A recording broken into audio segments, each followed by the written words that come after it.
Hey everybody, this is Living History Militaria. Thank you guys for joining me for today's video.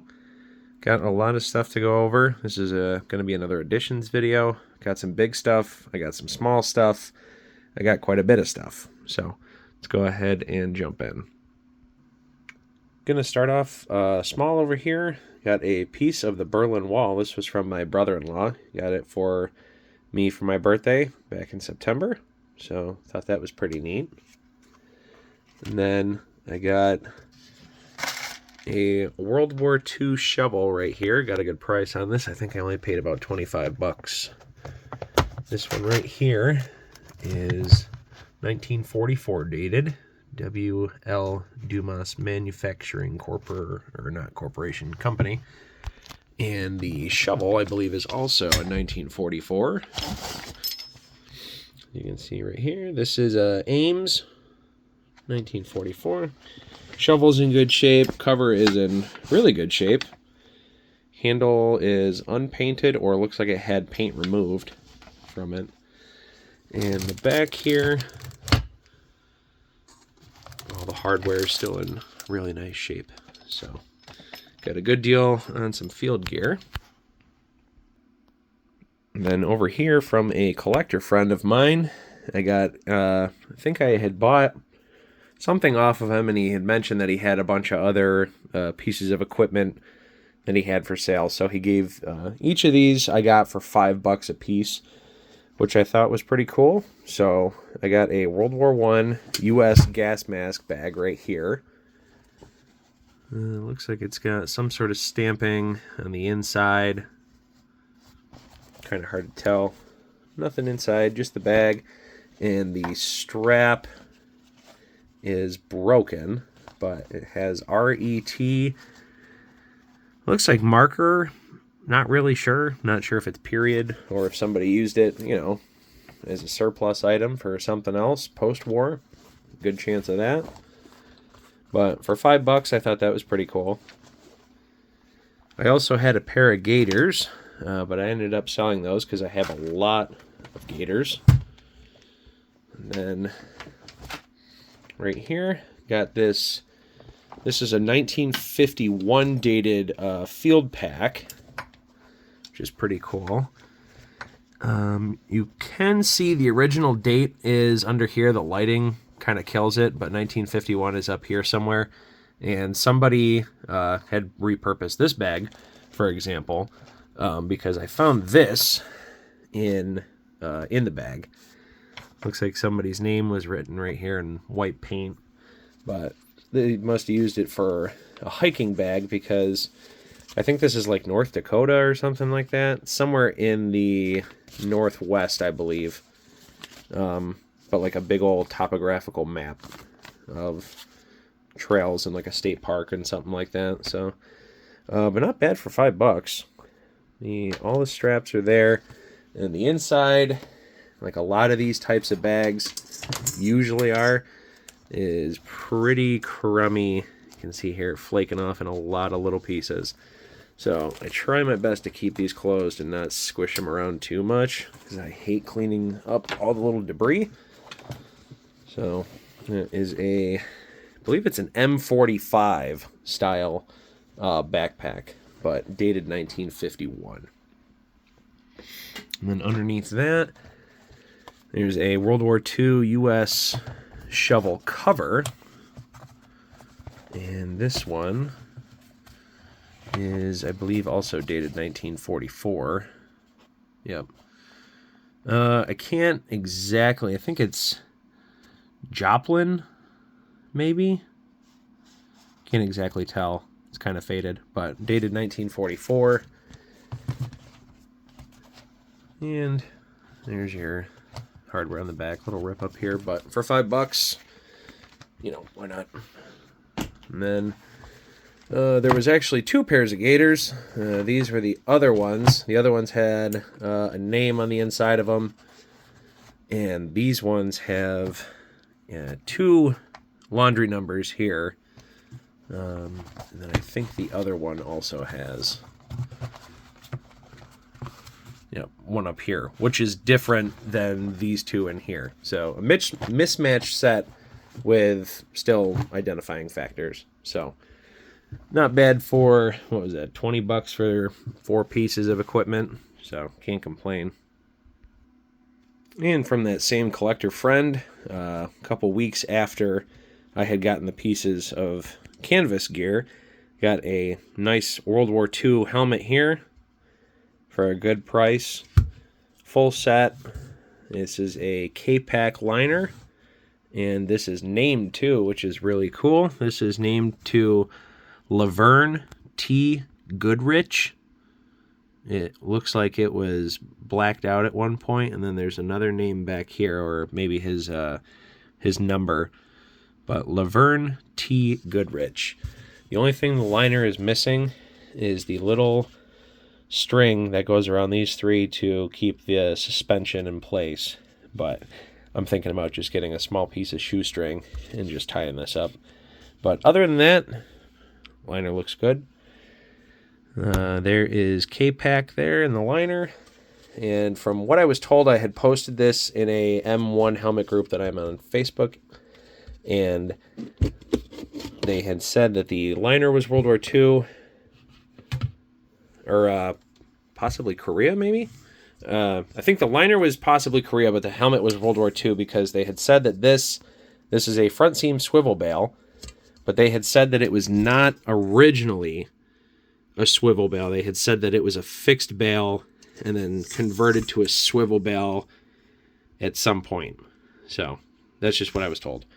But the heat stamp on this one is either 458A or 468A. But it's right here. It looks like 458.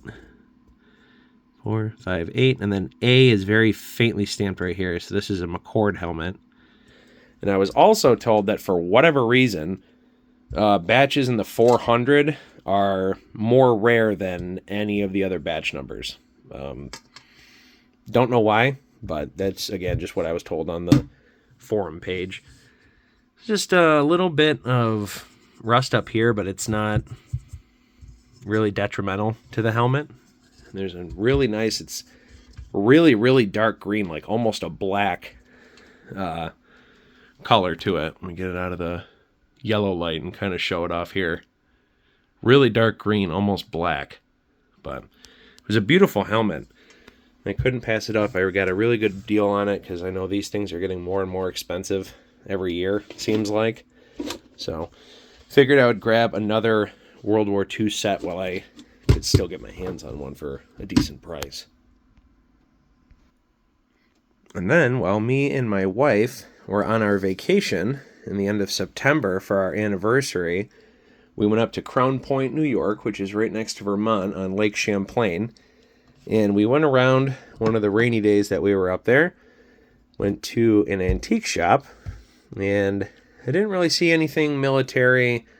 And then she said that she had a back room that was all tools, and some of it was unorganized, so I figured I'd go take a look, and I'm really glad that I did, because on the back wall, on one of the shelves, in a tool, like a tool duffel bag, were these 2 lamps. And I had seen this one first, I believe. I had seen the brass and thought, yep, that's definitely a trench lamp, or a trench art lamp.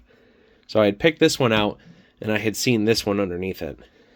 And this one right here is a World War II, I believe this is dated 1944, I believe. It's a 40 millimeter pom-pom gun shell. There's the wiring and everything. I do not dare to plug these in because I like my house still standing. But it still has the original cords and like the original switch and everything. I did unscrew the bottom of this one and kind of just lifted it up so I could see the base plate of the shell. So I know that that one is World War II dated.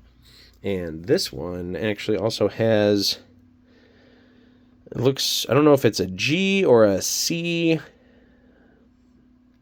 1 or an I, and then F3, like penciled on there. So not sure what that is. And this one right here is really cool. This is a 1-pounder shell. This one is dated 1918, so this is a World War I lamp, which is really cool. Again, not going to test and see if these work because it's a It's a little sketchy.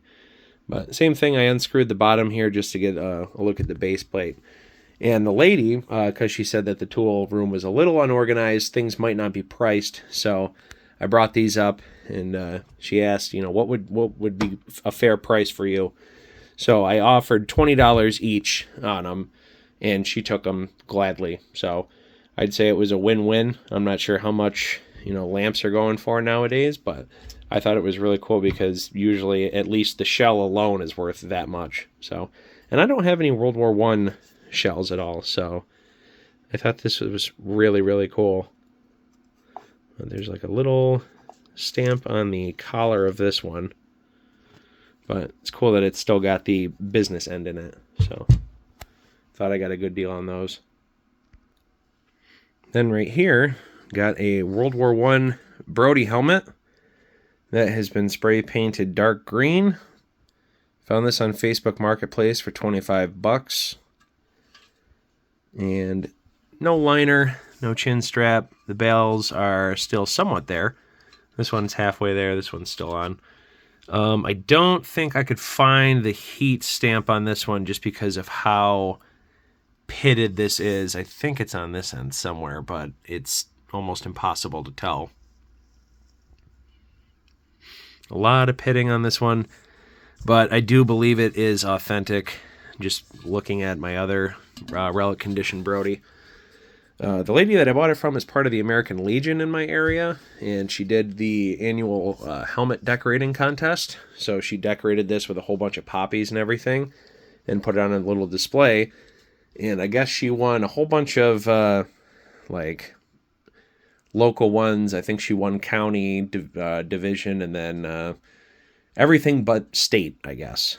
So thought that was pretty neat. So this has been around a little bit, but figured, why not? At least it's just the shell for, I think it was like 20 or 25 bucks, whatever it was. So couldn't pass that one up. Even though it's spray painted, I still like it. And then last but not least, got two items here from another one of my collector friends that I do business with, and got a really good price on this Ike jacket right here. It's got the 4 bars down here, which would be 2 years of overseas service. Each bar stood for 6 months. Got your ruptured duck right here.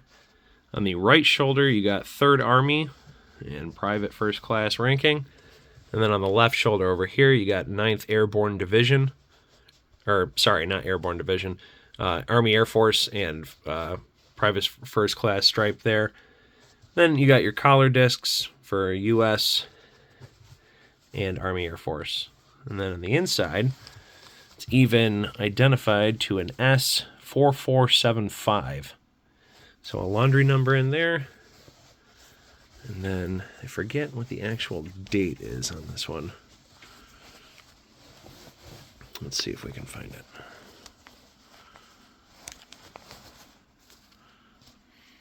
This one is dated June 9th, 1944.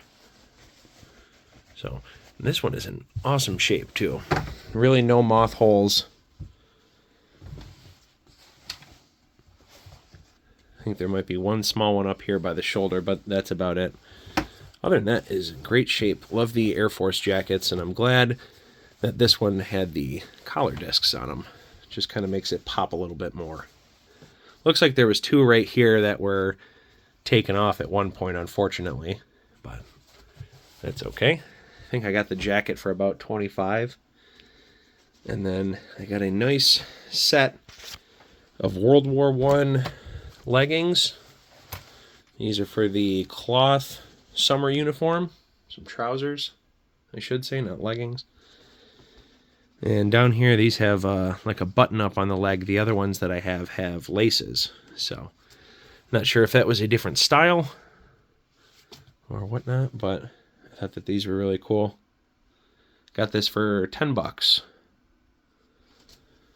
So I don't think this one is named or anything, but still, nice set of World War I trousers. So, but that is all I have for you guys for this episode. I want to thank you for tuning in for another episode in additions to the collection. And I've got some more stuff coming up. Sneak preview of some stuff to come. I just picked up a grouping yesterday, so I'm going to be excited to show that off once I get this mess cleaned up. So we will see you guys in the next episode.